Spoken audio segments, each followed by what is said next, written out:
نور في الظلمات أنسي في خلواتي يا سعدي وهنائي القرآن حياتي ملأ القلب ففاض بحب نحمده ونصلي على رسوله الكريم أما بعد কুরআনুল করিম সর্বশ্রেষ্ঠ ও চূড়ান্ত আসমানি কিতাব, আল্লাহ রাব্বুল আলামিনের পবিত্র কালাম, যার মাধ্যমে আল্লাহ রাব্বুল আলামিন আমাদের সম্মানিত করেছেন। দুর্বল তুচ্ছ নগণ্য গোলাম হয়েও আমরা আমাদের মহিমান্বিত মহাপবিত্র মহাপরাক্রমশালী রবের কালাম তিলাওয়াত করতে পারি। আলহামদুলিল্লাহ, আমাদেরকে আমাদের রব কত বড় মর্যাদাই না দিয়েছেন। প্রিয় ভাই, একটু ভেবে দেখুন তো, আপনি যখন কুরআন তিলাওয়াত করতে বসেন, আপনার জবানে যখন উচ্চারিত হয় ইদাস সামাউ ফাতারাত ওয়া ইদাল কাওয়াকিবু ইনতাসারাত ওয়া ইদাল বিহারু ফুজ্জিরাত ওয়া ইদাল কুবুরু বু'থিরাত আলিমাত নাফসুম ما قدمت وأخرت يا أيها الإنسان ما غرك بربك الكريم। তখন কি আপনার মনে পড়ে আপনি বিশ্বজগতের প্রতিপালক আল্লাহ রাব্বুল আলামিনের মহাপবিত্র কালাম পাঠ করছেন? আপনার জবানে উচ্চারিত কথাগুলো কোনো মানুষের কথা নয়, হুবহু এই কথাগুলো সংরক্ষিত আছে লাউহে মাহফুজে। এসব কথা ভাবতে গিয়ে কি আপনার হৃদয় কেঁপে ওঠে না? একজন গোলাম তার রবকে তারই কালাম পাঠ করে শোনাচ্ছে। এই অনুভূতিটুকু কি আপনার অন্তরে আলোড়ন তোলে না? আপনার ঠোঁটে আপনার রবের কালামের কম্পন দেখে কি আপনার নিজেকে বড় সৌভাগ্যবান মনে হয় না? কুরআনুল কারীম পৃথিবীর বুকে আল্লাহ রাব্বুল আলামিনের জীবন্ত এক নিদর্শন। রাসূল সাল্লাল্লাহু আলাইহি ওয়াসাল্লামের সর্বশ্রেষ্ঠ মুআজিজা। কুরআন যেন জমিনের বুকে বিরাজমান একখণ্ড আসমান। কুরআন যেন পৃথিবীর বুকে এক টুকরো অপার্থিবতা। কুরআন গোটা মানব জাতির জন্য এক মহা চ্যালেঞ্জ। কুরআন প্রথমে চ্যালেঞ্জ ছুড়ে দিয়ে বলেছে, কুল লা ইন ইজতামাআতিল ইনসু ওয়াল জিন্নু আলা আন ইয়াতু বিমিসলি হাযাল কুরআন লা ইয়াতুনা বিমিসলিহি ওয়ালাউ কানা বা'যুহুম লিবা'যিন যাহিরা। হে নবী, আপনি বলুন, মানুষ ও জিনেরা যদি কুরআনের মতো কোনো গ্রন্থ রচনা করার জন্য সমবেত হয় এবং একে অপরকে সাহায্য করে, তবুও তারা এরকম একটি গ্রন্থ রচনা করতে পারবে না। তারপর চ্যালেঞ্জটিকে আরও একটু সহজ করে দেওয়া হয়েছে।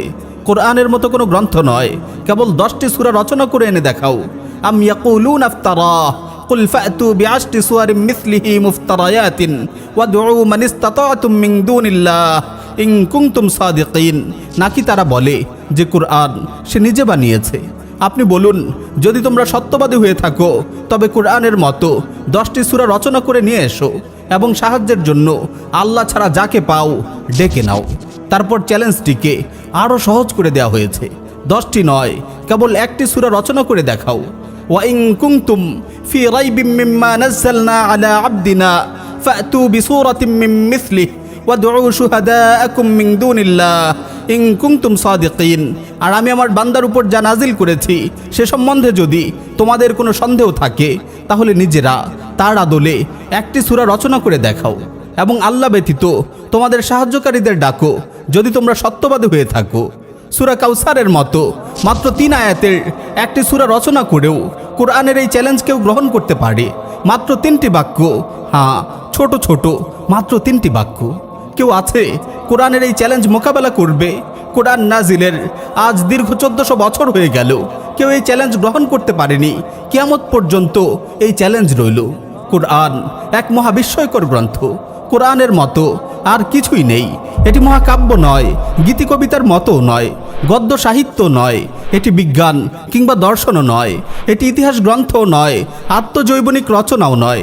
মানুষের কোনো রচনার সঙ্গে এর মোটেও মিল নেই, কিন্তু এতে আছে মহাবিশ্বের কথা, জিন ইনসানের কথা, মানুষের হাজার বছরের অভিজ্ঞতার কথা, আছে জীবন ও জগতের নিগুড় সব তত্ত্ব, মানুষের মন ও আত্মার কথা, মানুষের সুখ ও সমৃদ্ধির কথা, মানুষের পরম সাফল্য ও চরম ব্যর্থতার কথা। কুরআনুল কারীম মুসলিম উম্মার মর্যাদার প্রতীক, পৃথিবীতে নির্বাসিত মানব জাতির বাস্তবিটা জান্নাতে ফেরার অমূল্য মানচিত্র। কেবল কোরআনের পথেই আছে বিশ্ব মানবতার শান্তি ও মুক্তি। কোরআনুল কারীম প্রিয় নবী সাল্লাল্লাহু আলাইহি ওয়াসাল্লামের স্মৃতি বিজড়িত এক প্রিয় কিতাব।